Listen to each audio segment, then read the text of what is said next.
All right, you guys won't believe it, but from the same client that we did the original trade-in for the the iMac, for the new 24-inch M1 iMac that gave us the Power Mac, the G4 Quicksilver. This is from them. So I know it might be a little hard to see here because of the screen glare, but believe it or not, we are running Mac OS El Capitan. This is a 2009 early model, 24-inch running 8 gigabytes of RAM. I've upgraded it a little bit. I've input an SSD because I like to keep the hard drive and give it back to the client, so that way they have, a backup just in case the backup that we did when we did the data transfer, they lost something or something, was lost in translation or they need something else or, just as a physical copy. But here we are, at 8 gigabytes of RAM. This is not something I would personally go out and buy. I do use this one though, because it was a trade-in and it was a perfect machine. There's no sense in really trying to, throw this away or recycle it or, even part it out.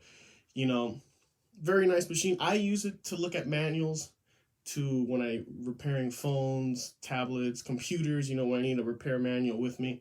Very nice display, even though it's not a Retina display, still very nice display. The audio gets nice and loud, very crisp. Bass is very good.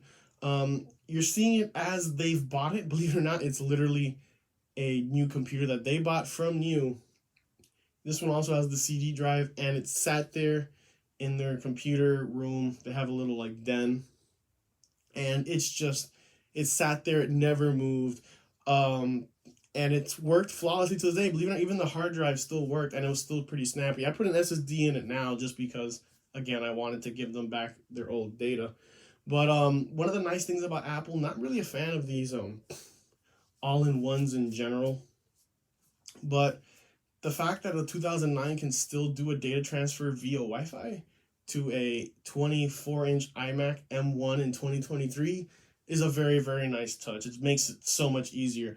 For ports, we have Firewire, USB, and Ethernet, and a modem connection. Yes, you could use this as with a modem with dial-up 56K, as was somewhat common. I think in 2010, that had been phased out more or less, and everyone was using broadband and Wi-Fi, because this does have Wi-Fi and Bluetooth.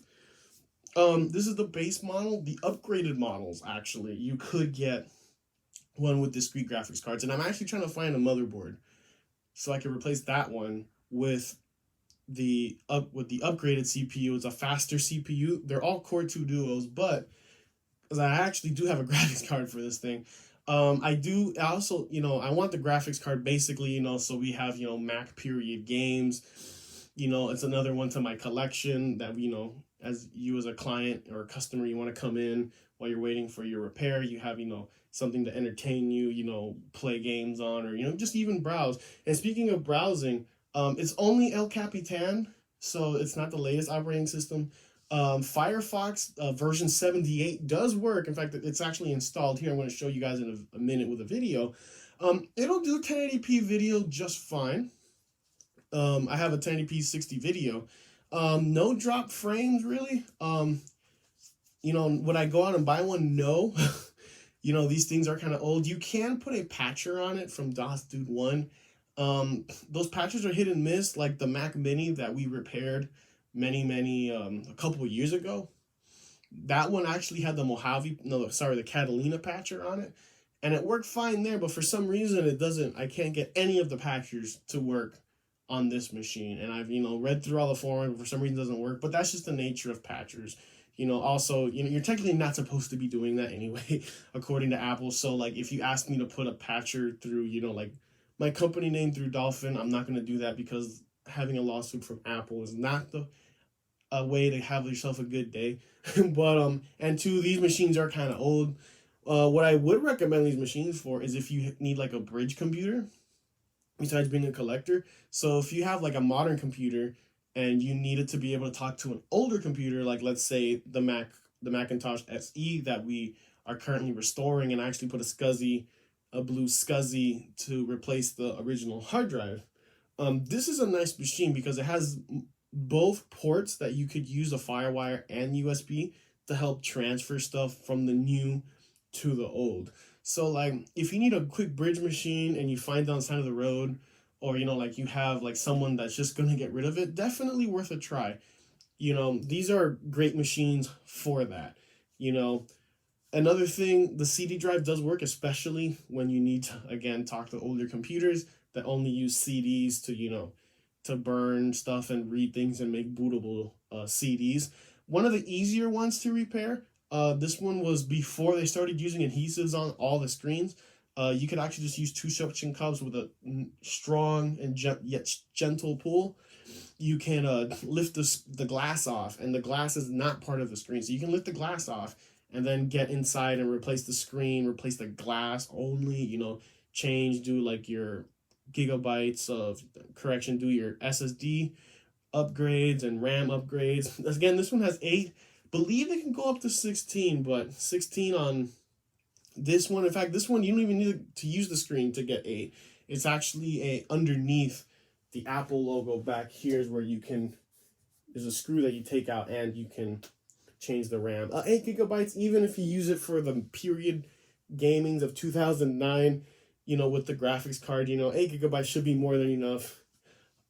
16 to me seems overkill for something like this, but if you do have one and you have 578 and you just need something to like view documents and and other items, you can view it. In fact, here's a video. I have it muted here for now, but this is a 1080p 60 video. Play it right here, and it's let it load just a little bit, but it was working fine earlier, believe it or not. I don't know why it needs to buffer now, but yeah, this is just the website. Just gotta refresh it really quick. That's not a problem. So now we got an ad. As we all love YouTube ads here, but not the way I wanted this to go. But here, as you see, plays the video just fine. We do control here. Let's do stat for nerds, where it tells us all the drop frames.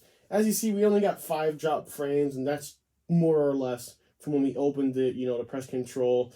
So yeah, even with the integrated graphics, you could still watch a 1080p YouTube video just fine. I know it might be hard to see with the screen, with the camera angle and the screen glare, but, more than enough to, watch your basic YouTube video. In fact, let's put on some audio here just for a quick second.